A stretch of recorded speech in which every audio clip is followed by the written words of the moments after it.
Thanks for listening to the Covenant Church podcast.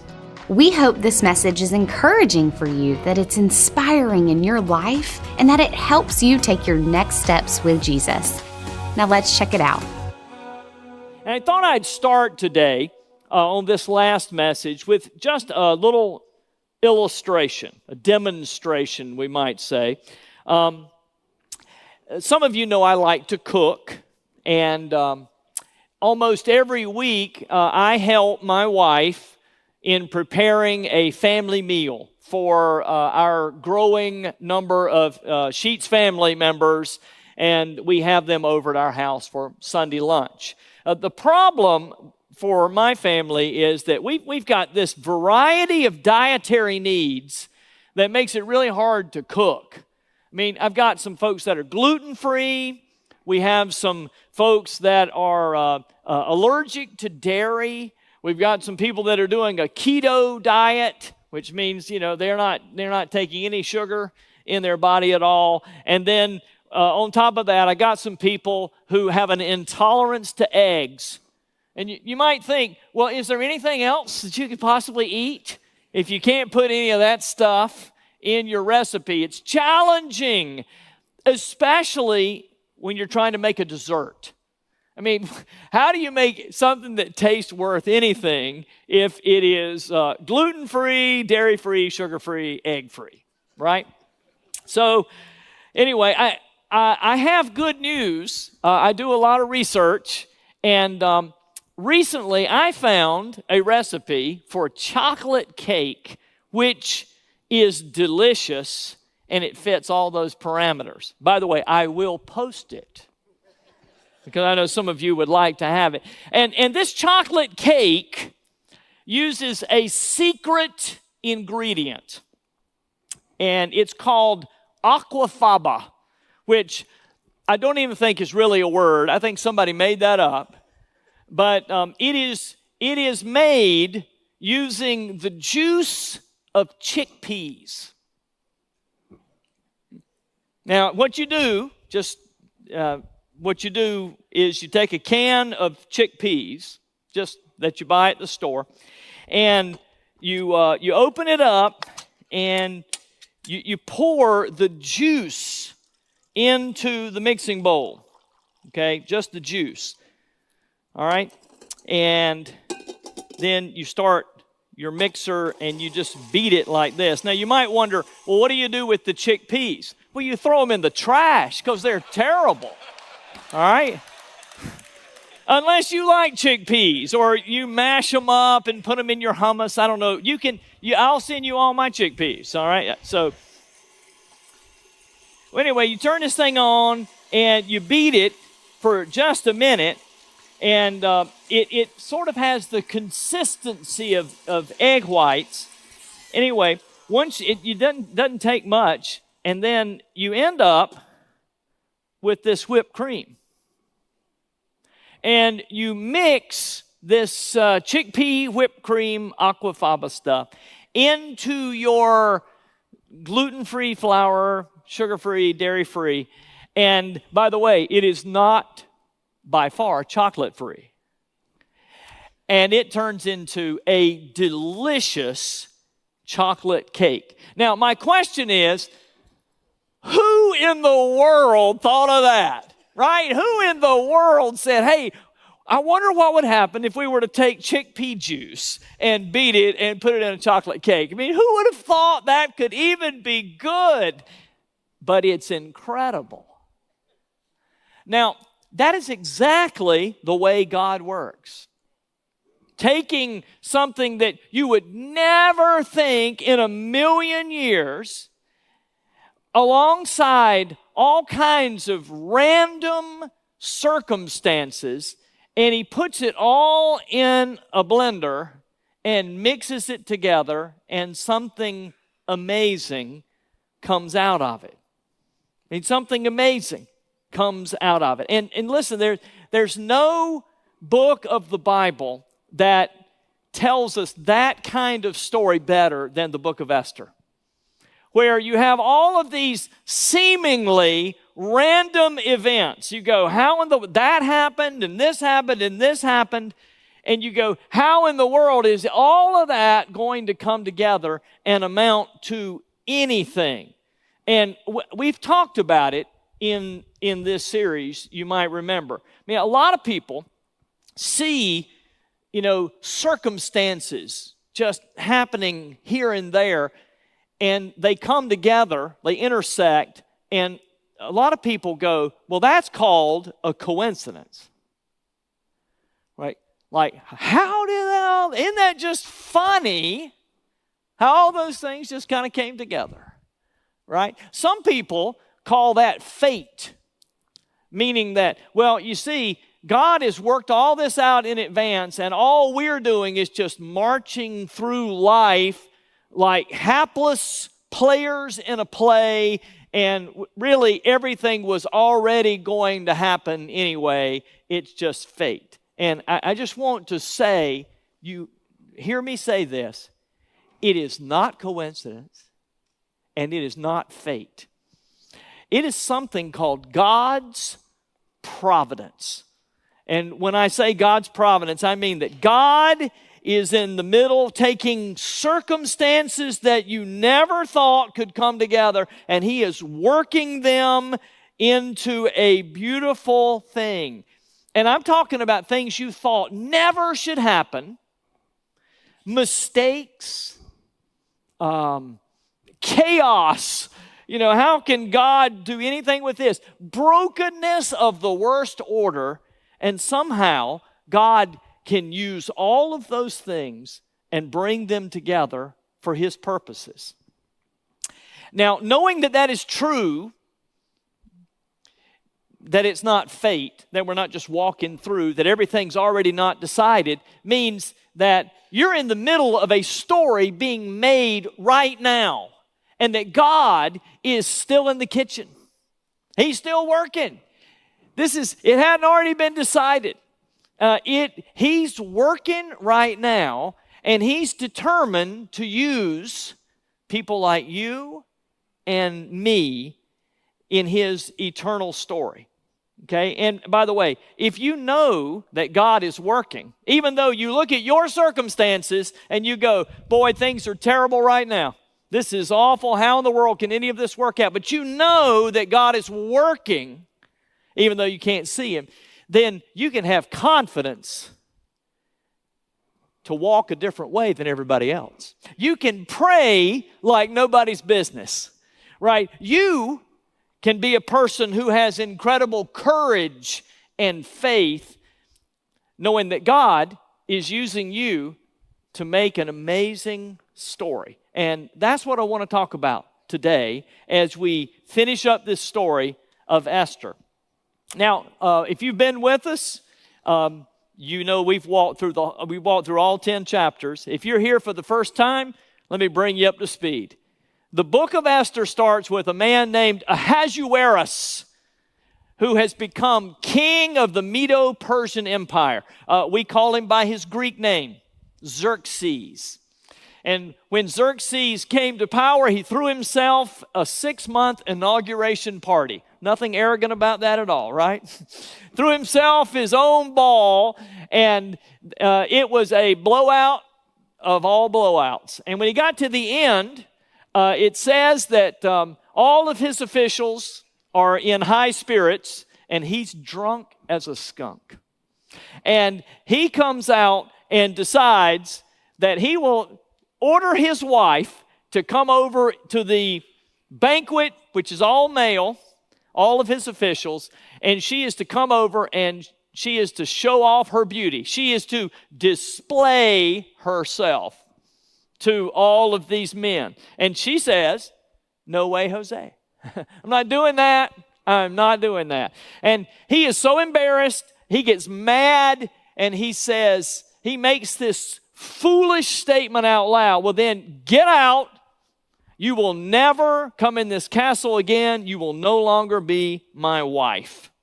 And then in the beginning of chapter 2, this is what we read. Later, when the anger of King Xerxes had subsided, he remembered Vashti, that's his wife, and what she had done and what he had decreed about her. In other words, Once he wasn't drunk, he realized, man, you were out of your mind. What were you thinking? What were you doing? He's told his wife to get out. And here's the problem, y'all. You remember the Medes and the Persians, they have this rule that if the king says something, if he decrees something, it can never be changed, not even by the king. And so what's done is done. She's out. And she's gone, and he is kind of bummed. He's depressed. And so his advisors come to him and say, hey, King Xerxes, what would you think if we were to have hold this beauty contest and get you a new wife? We'll bring in all the eligible women from all over the kingdom, all over the Persian Empire, and we'll find you a brand new wife. And he likes the idea, and so hundreds of eligible women are brought to him, and out of all those women, he chooses a young Jewish girl named Esther. Now, Xerxes doesn't know she's Jewish. He just knows she's beautiful, and he's taken with her. Well, the plot thickens when you get to chapter 3, because King Xerxes appoints a man named Haman to be the prime minister over the Medo-Persian Empire. All the other officials are supposed to bow and scrape before him when he passes by. And they all do, except this one man, a Jewish man whose name is Mordecai, who just happens to be the adopted father of the brand new queen. Now, Haman hates Mordecai, and he wants him dead. And for good measure, he is not going to stop until he kills all of Mordecai's people. And so with his power, he enacts a law, and the king signs it into law, that on a certain day of a certain month, all of the Jews in all of the Medo-Persian Empire will be exterminated. And you know, that's a problem, right? Because that law can't be changed. I mean, listen, this is a soap opera, isn't it? I mean, isn't it? Okay, one woman's in, then she's out. Another woman comes in, takes her place. She happens to be a Jew. The guy who is the new prime minister hates Jews, and he's going to get rid of all the Jews, and no one can do anything about the law. I mean, boy, that is drama, isn't it? Well, Mordecai sends a note to Queen Esther in the castle, and he tells her about this new law that has been enacted, and he says, okay, now is the time to let your husband know who you are.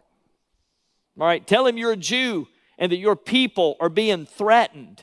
But she sends a note back to him, and she says, hey, you don't know how it works up here. I mean, up here in the castle, you just don't walk into the king's office and interrupt him. I mean, there's actually a law up here that says if you walk in and you weren't asked to come in, you are to be killed on the spot. You have to be summoned. So, I mean, to tell you the truth, I hadn't even seen him in a month. He's been so busy with kingdom business, I haven't seen his face in a month. I just can't walk in there. You are asking me to sacrifice my marriage, risk my position, and even my life. And that's when Mordecai, when he hears that, he makes this famous little speech that he sends back to her in a letter. It says, when Esther's words were reported to Mordecai, he sent back this answer: do not think that because you are in the king's house, you alone of all the Jews will escape. For if you remain silent at this time, relief and deliverance for the Jews will arise from another place, but you and your father's family will perish. And who knows, but that you have come to royal position for such a time as this. Now, Esther does not connect all these random circumstances that have gone on. So Mordecai connects them for her. He says, look, do you think you just happen to be beautiful? And that you just happen to be the one selected out of all those hundreds of women to be the queen of Persia? Do you just think you just happen to be sitting where you're sitting at this moment when this particular law is threatening all of your people? No way, darling. Listen, this is not about you. It's not about you and your nice clothes, you and your beautiful furniture, you and your wonderful food that you get to eat all the time up there in the palace. This is not about you and your position as queen, your great life. Listen, have you never considered that you might have been chosen for this very moment? Now, I want to stop right there because that really is the point of the whole book of Esther, this one little section. I mean, have you ever considered why you are where you are? Why God has you in that job, in that family, in that neighborhood, in that house, apartment, dorm room, subdivision? I mean, have you ever thought, I wonder why God has you where you are? You ever wonder why God has given you the resources that He's given you? Why He's given you those particular gifts and talents? Why God has given you those things that you're so passionate about? Do you think that's an accident? I mean, you ever wonder why did God, why has He put like you in that group of friends, with those acquaintances, with that boss, right? Is that just a coincidence? Or could it be that God has you exactly where He wants to have you so He can use you for something amazing? Could you be the secret ingredient that God is going to use to make something amazing? And so, listen, here is the spiritual principle that I'm teaching on today. All right, so don't miss this. It is that God has blessed me so I can be a blessing. God has blessed you, not for you. He didn't say, hey, you seem to be a really nice person. I think I'll do this for you. Go enjoy it. No, He says, look, I want to bless you, and I want you to enjoy it, but I'm blessing you so you can turn around and be a blessing to me and to others, and that you can be something special. I can use you as a part of my plan. Jesus said this in Luke chapter 12. He said, when someone has been given much, much will be required in return. When someone has been entrusted with much, even more will be required. Most of the time we can quote that, right? To whom much is given, much is expected, right? And before you say, well, I hadn't been given that much, I would just say, come on. Look, you live in the most prosperous nation in the world. You have something to drive. You have a dry place to live. A lot of us actually own where we are, where we live. I mean, we are in the top 5% of all the world. We have been blessed beyond measure. The talent and the education level in this room alone is staggering. This is a bunch of blessed people right here. Why in the world has He blessed me? So that I can be a blessing. Now, Esther did not get this. She didn't get it. And so she said, look, I can't risk my position, my place, I can't risk my life for y'all. That's what she was saying. I'm not going, golly, I hate it, but I'm not going to be able to risk all I've got for you. That's what she says to Mordecai. And so, anyway, Mordecai, follows up with this, and he said, listen, do you think that God is going to let his people perish if you don't help him? Think again. If God doesn't use you, he'll find someone else to use. He said, and the problem is that he won't use you and your family and everything about your family will disappear from this earth. He said, look, Esther, could it be that God is giving you an opportunity to be a player in his amazing plan? Now, right there are some great truths for people like us. Right here, jumping off the page from Esther chapter 4.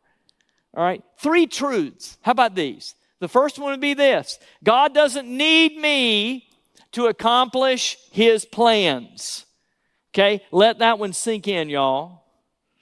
There's not a person in this room that is indispensable. If you won't help God, he'll find somebody else. He doesn't need you. He doesn't need me. There is not anybody here that is so vital that he can't be replaced. Paul says it this way. He says, for by the grace given me, I say to every one of you, do not think yourself more highly than you ought, but rather think of yourself with sober judgment in according with the measure of faith God has given you. Everything you have was given to you by God. Don't think that you got it yourself, right? As soon as you say, hey, this is mine, I did it myself, look, greatness in the kingdom is when you realize where your blessing came from, right? All right, second truth is that God has blessed me in order to use me for his plans. It means I'm a part of God's master planning. He's using me. And sometimes, y'all, I'm the secret ingredient. And sometimes you are the secret ingredient that he wants to use. In a bunch of seemingly unrelated circumstances where he's calling on you to be the blessing. Where he's calling on you to be used. He told Abraham way back in Genesis, I'm going to bless you. Why?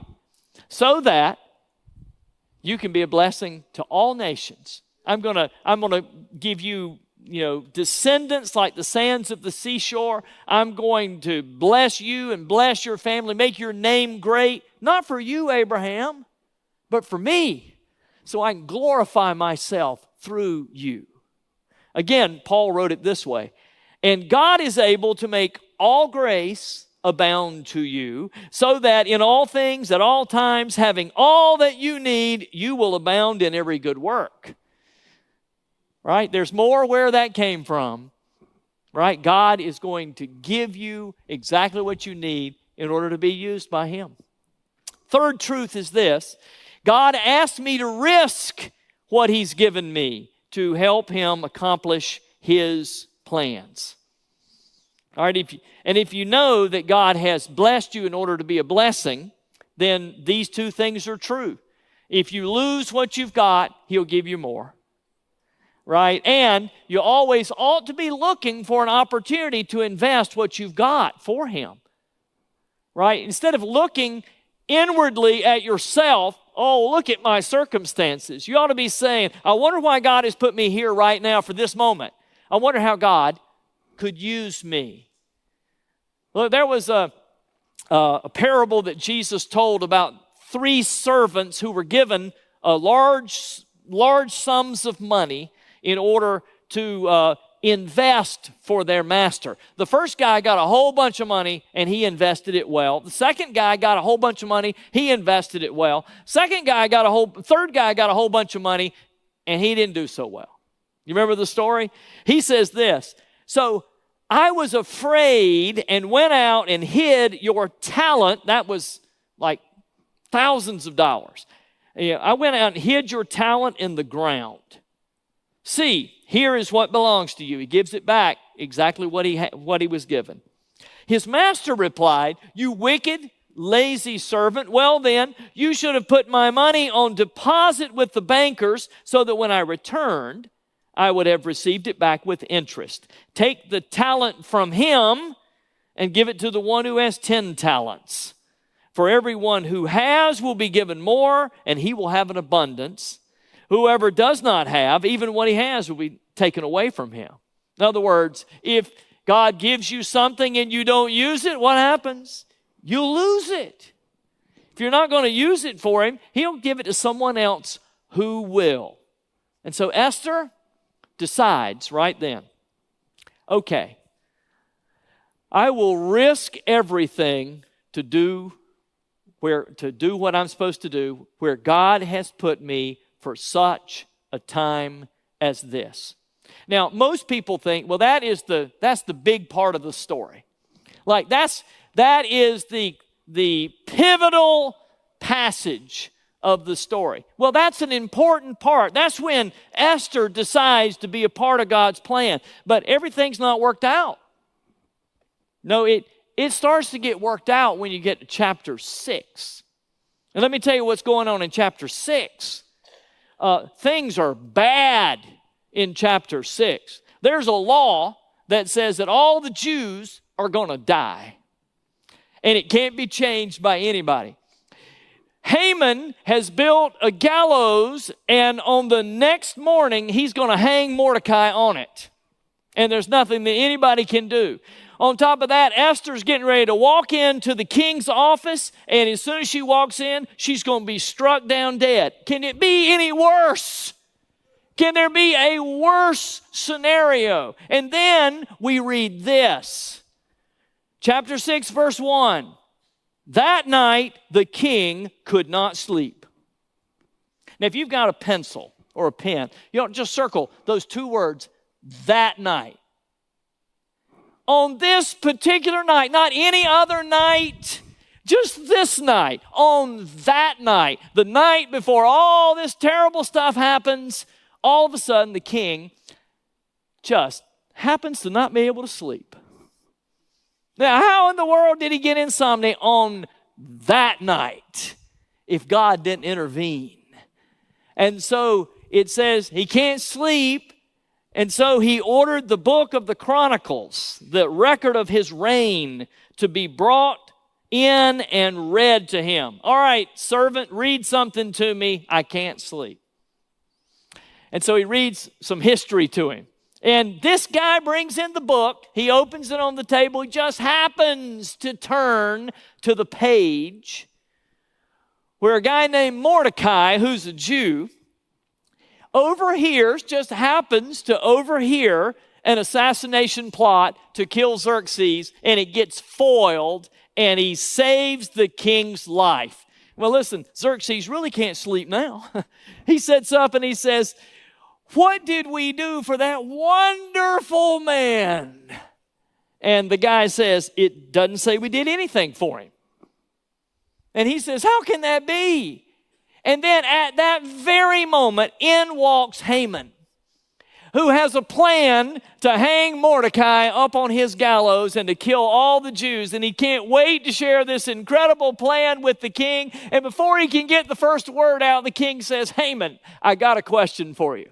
Listen, if I was going to honor a man, really honor him and do great things for him, he's my favorite man in the whole kingdom, how would we do it? And Haman, of course, thinks it's him. So he says, well, I would give him all the riches I could. I would honor him. I'd make his name great. Then I'd have a parade all over the city. And I'd let that man sit on the king's horse so that everybody could see him. And he goes, great idea. Now, you go and make that happen for my main man, Mordecai. And all of that happened on that night. On that night. You understand, before that night, the king didn't know who Mordecai was. Before that night, the queen is going to be killed because she's going to walk in, and the king doesn't know anything about that law that he signed, because Haman had everything to do with that. The king doesn't know anything about the circumstances that Haman is planning to annihilate the Jews. And on that night, everything changed because God was working a plan. God was working all those circumstances, and it all happened, and no one could see it except God. And he turned it on that one thing. The king could not sleep.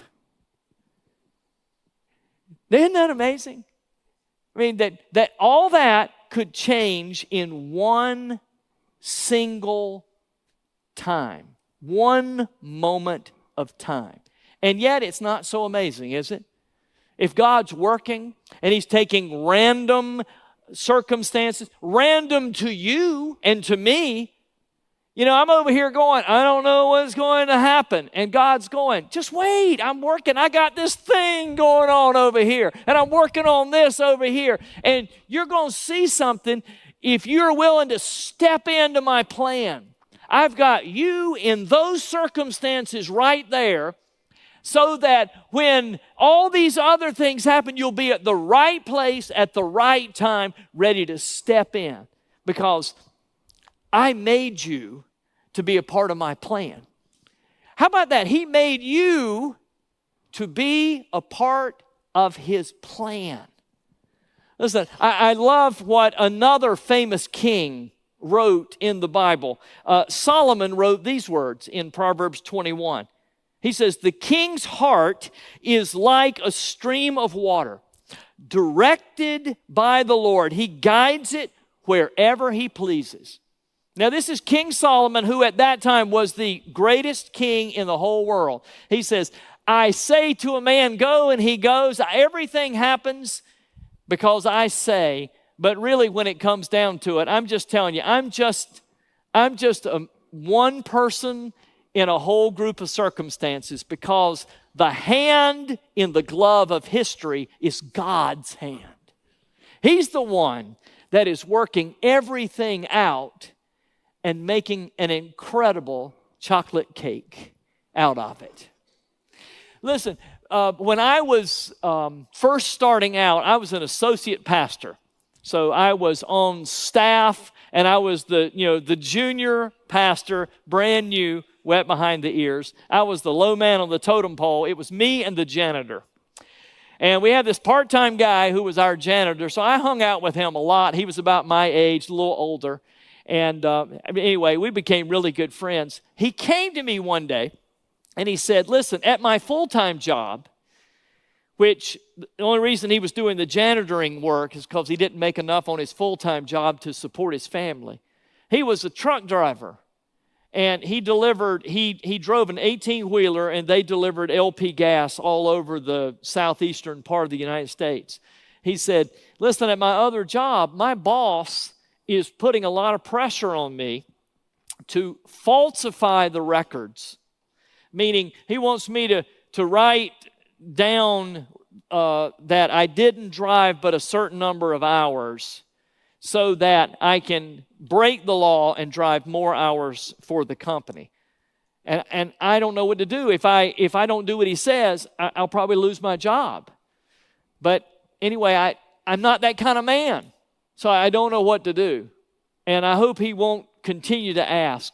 And the very next time he walked in the door, the boss said, I need for you to go to Florida and take this load. He goes, if I do, I'll be over my number of hours, and I can't drive that many this week. And he said, well, just write down the number of hours you have left. And he said, that would be wrong. That'd be falsifying records. It's against the law. And he goes, well, let me just say it this way. If you don't do it, you're fired. And so my friend said, I'm not that man. And so he put the pencil down and he walked out, which I was really proud of him. But he lost his job, so he didn't have a job. And then 1 week later, a man called the church asking for Mark. He was the president of the trucking company. and he wanted to speak to Mark. And when Mark came to the phone, he said, "Are you Mark so-and-so, used to work at this company?" He said, "Yes." And he said, "Listen, there's been some terrible things that have gone on. There's been a federal investigation of my company of what's been going on at your particular branch of our company. There have been falsified records. There have been all kinds of illegalities. And the man who was my supervisor there has been arrested. It is so bad." He said, "In fact, everybody there has been doing the wrong thing except one guy, you. Would you be willing to come back to work for me and be my new supervisor?"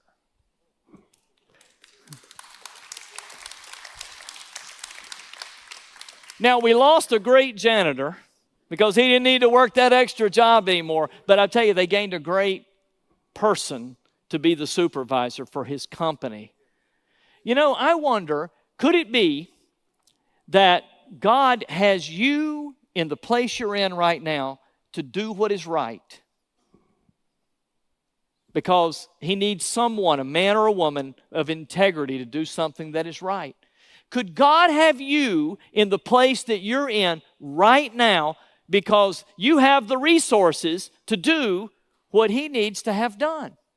Could it be that you're in a situation now and you say, "You know what, someone needs to go and do something about that." And guess what? He's got you at the exact right time with your eyes open to be able to go and do that very thing. Listen, we've got to stop looking at our circumstances and start realizing that could it be that God has me right here at this time, at this moment, because he wants me to be a blessing. Right? Because he wants me, he's put me in this spot so that I can be used for him. My question is, are you willing to risk what you have to get to be the secret ingredient in an amazing plan? I tell you, when we do, the whole world changes. You see things totally different. You get to read the end of the book before you even get to the end of the book, because you know God's got it. And he wants to use people like you and me in his plan. Listen, would you stand? I want to commission you as you go. Listen, every single one of you that has heard this message is a secret ingredient. God does not have you where you are for no reason at all. It is no accident. Things in your life are not random occurrences that don't have anything to do with anything else, because God is a great cook. He's mixing things all the time. You can't see everything. You can't handle all the different circumstances that are going on. But you're a part, your part, you do. You know, when you walk out of this place today, the thing you're going to say is, "God, I don't know where you want to use me, but I want to be used. I want to be a part of something great. I want to be a part of your story. I want to be a blessing. I don't want to miss out on anything." And listen, if you'll just look, there's an opportunity around every corner for you. So let's go in the name of our Lord and Savior Jesus Christ to go be his people today. Bunch of secret ingredients. The world does not know what we're unleashing today. For service times, or to find out how to take your next step with Jesus, or just to learn more about how you can get involved, head over to covenant.cc or follow us on social media. We hope to see you soon.